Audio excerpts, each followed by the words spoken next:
In the Dragon Ball world, there have been multiple mistakes made by the main protagonist Goku, from Dragon Ball to Dragon Ball Z to Dragon Ball GT, and even now in Dragon Ball Super, where you can make a legitimate case that the most recent thing that happened is Goku's biggest mistake of all. But in today's video, I am not alone, as I am joined with... Hey guys, it's Mike here from Laughing Stock Media. How's it going? Yes, this is my friend Mike, as you would have known from previous videos before. We're going to be actually talking about where this mistake of Goku pretty much allowing this multiversal tournament to take place in the Universal Survival Arc ranks amongst his biggest mistakes, as Mike has done a video himself called Goku's 5 Biggest Mistakes. So without wasting any more time, let's get straight into this video. So why don't you elaborate about the newest blunder that Goku's made? Well, in the most recent arc of Dragon Ball Super, the Tournament Survival Arc, Goku initiated the coming of Zeno's tournament, the Tournament of Power.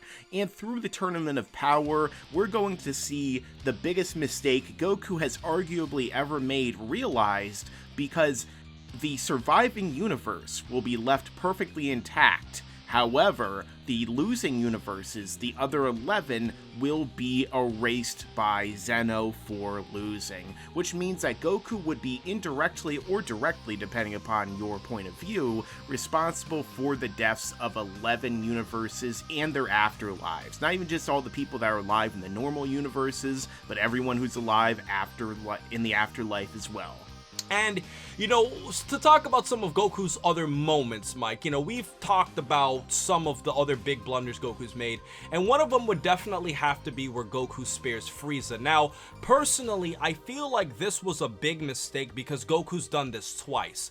You go back to Namek, Goku actually gave Frieza 2 chances. There was one instance where Goku was fighting Frieza, he gave up, he pretty much left. Frieza threw a hovering destructo disc at Goku that sliced his cheek. Goku came back, fought Frieza. Then when Frieza was cut in half, he gave him another chance, and then Frieza tried to attack him again, and then Frieza came back in his metallic form, and if you go with the Trunks timeline, Goku came back and finally finished him off with King Cole. But if you go with the timeline that we have in the Resurrection of F Saga, Goku once again gave Frieza a chance, and then Frieza blew up the earth, and if it wasn't for Whis, that situation would have completely gone in a negative direction. What do you think about that? Yeah, I agree.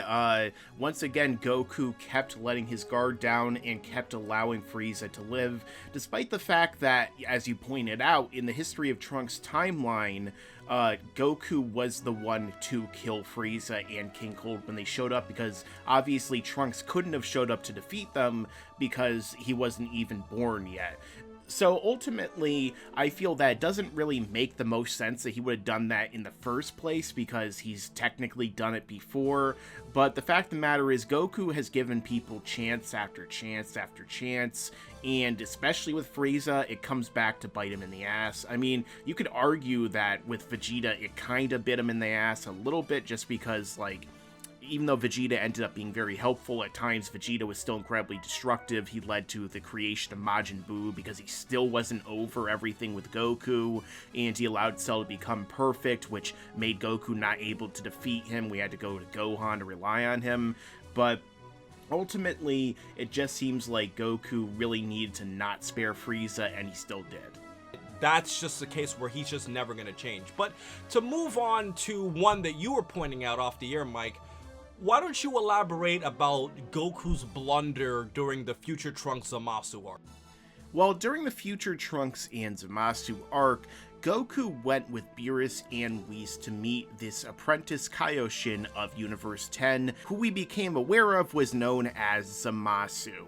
And Zamasu, as we know, eventually went on to become Goku Black, execute his Zero Mortals plan, and ultimately be responsible for the destruction of the Future Trunks timeline. And all of this could really be pinpointed to when he fought Goku, when Goku showed up, because when Goku got there, the only thing on Goku's mind, really, for the most part, was, I want to fight this guy, he sounds really strong. So Goku pretty much antagonized the fight with Zamasu. He decided, I'm gonna fight you. And then they went to battle, and Goku embarrassed him without even going into his final transformation. He made him look weak. He made Zamasu question how powerful mortals could become, and whether or not they truly were an imminent threat that he needed to destroy, which kind of set in motion everything for him to eventually go about his plans. And that's the entire reason he stole Goku's body in the anime, at least, because obviously, if he never fought Goku and realized how powerful Goku was,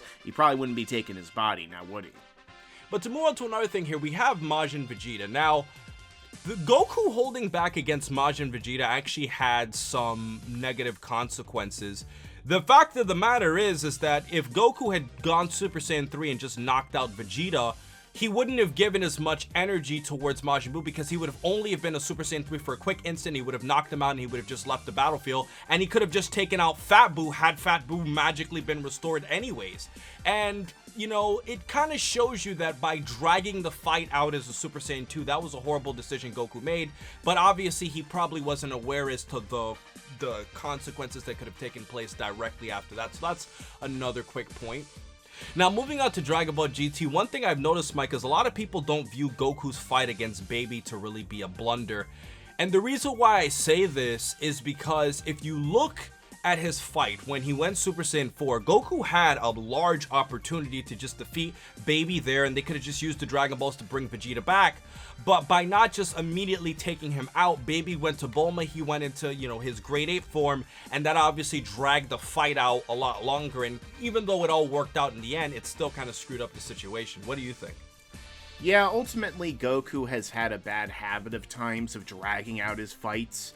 And that's certainly, you know, one of the big blunders he made with Baby, because let's think about it like this. Had Goku destroyed Baby when he had the chance, had he finally eliminated this guy once and for all, then Baby wouldn't have been able to go to Earth, take over everyone's bodies, and eventually be able to, you know, push Vegeta to become so powerful Goku pretty much had to unlock not only one transformation with the Golden Ozaru, but 2 transformations when he reverted it down into the legendary, or the true legendary Super Saiyan 4, that only old Kai knew about for some reason. I still don't know why, but ultimately, it really resulted in a lot of hardship, a lot of deaths, and a lot of problems happening for everyone because he decided to drag it out rather than just finishing off Baby when he could have. Good point. And just to talk about these, and let's spitball the last few Goku mistakes here that, you know, were really prevalent in the series. One that's not talked about as much as him giving Cell a senzu bean and having faith in Gohan. Now, this one's kind of at a crossroads because Gohan eventually was strong enough to defeat Cell, so by putting his faith in Gohan, he actually helped the situation out, and Gohan at that point of the time, you know, was obviously the strongest character.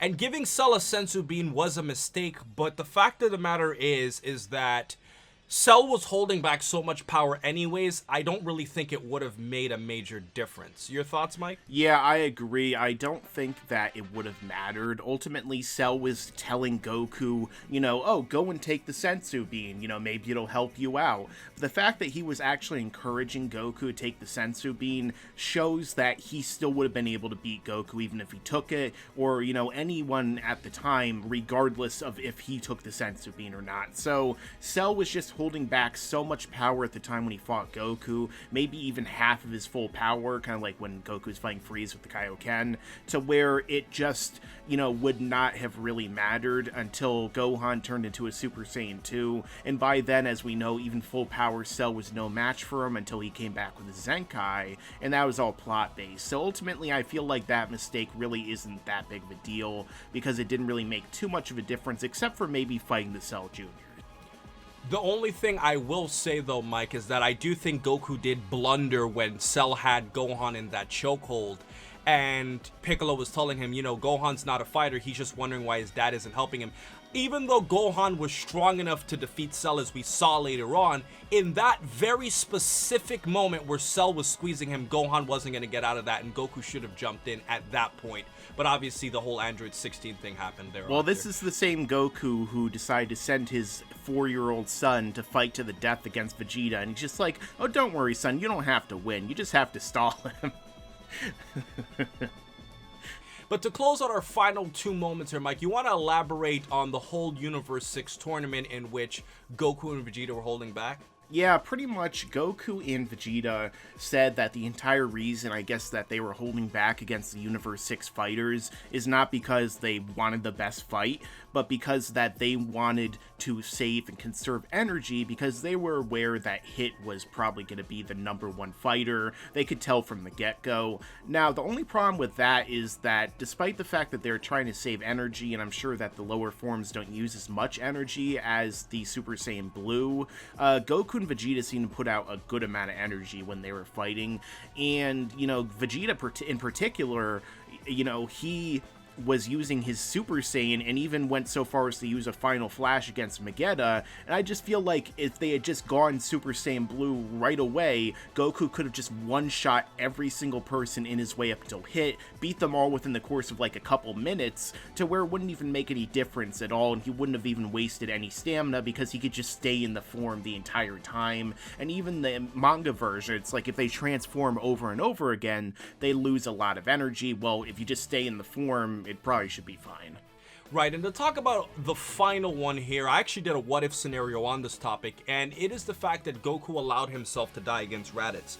And for those of you who might remember, Goku had an opportunity for Raditz to die without him sacrificing himself when he grabbed his tail, and Piccolo could have just easily have done a special beam cannon right there and it would have killed him. Now, based off of how I thought about it in the what-if scenario, this would have led to a negative result because Goku would have been a lot weaker, and if all of the future threats proceeded the way that they did, Goku would have been nowhere near as powerful enough to fight off the future threats. However, in that specific instance, Goku actually dropped the ball by not allowing Raditz to get killed without him sacrificing himself. What do you think of that one?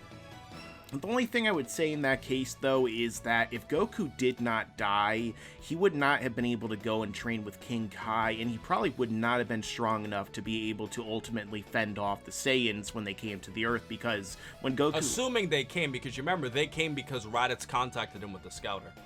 Well, yeah, they were listening to the Scouter the whole time, though, I think. But I'm just saying assuming, yeah. Yeah, assuming that they ended up coming, Goku probably wouldn't be strong enough to fight even maybe Nappa. Like, maybe he could fight Nappa, but they definitely wouldn't be able to fight and defeat Vegeta. And it wouldn't really make too much of a difference, because if Goku didn't have Kaioken, if he didn't have that 20 times boost in power, then he would just get stomped by Vegeta. And Vegeta still pretty much beat him normally, but it was the teamwork of the most powerful Goku with the Spirit Bomb technique, and Gohan as an Ozaru, and all that stuff that really combined to beat Vegeta. So if Goku didn't die due to his own blunder, then things could have been much worse in the end. By the way, guys, as a quick post-production edit, I wanted to tell you guys that we forgot to mention one of Goku's biggest mistakes was the fact that he had an opportunity to actually kill Dr. Gero by finding his labs, as Bulma suggested it with the Dragon Balls, but Goku, due to his Saiyan pride, he actually wanted to fight against the android/artificial humans, which ultimately led to all of the events of the Cell arc, so that's definitely one of his biggest blunders that's worth mentioning. But ultimately, guys, you know, after looking at a lot of Goku's mistakes here, I think the conclusion is pretty clear that Goku has definitely made his fair share of mistakes in the Dragon Ball world. Some of his mistakes actually ended up being good things, and, you know, a lot of his mistakes actually ended up in a negative situation. One quick one I'll mention from Dragon Ball is that some people have felt that Goku should have gone with Krillin when Krillin got killed by Tambourine, and Mike and I personally feel that even if Goku would have gone against Tambourine, he still probably could have been severely injured or killed anyways. But either way, guys, I hope you guys like this video, and we definitely agree that Goku's biggest mistake would have to be this one. Even without knowing how this arc eventually ends up, the consequences of his decision are definitely at the highest possible scale in the Dragon Ball universe, because there's never really been a time where the entire multiverse was endangered to such a degree. And as a matter of fact, even before Dragon Ball Super, we didn't even know a multiverse even existed. So with everything else said, guys, I hope you guys enjoyed this video, and please check out Mike from Laughingstock Media and check out his video on Goku's 5 biggest mistakes, where he does an analysis with Geekless on it. So with everything everything else said, please remember to rate, comment, and subscribe. And remember, as I always say to you, have a great day, guys. Do it. Go get to the chopper.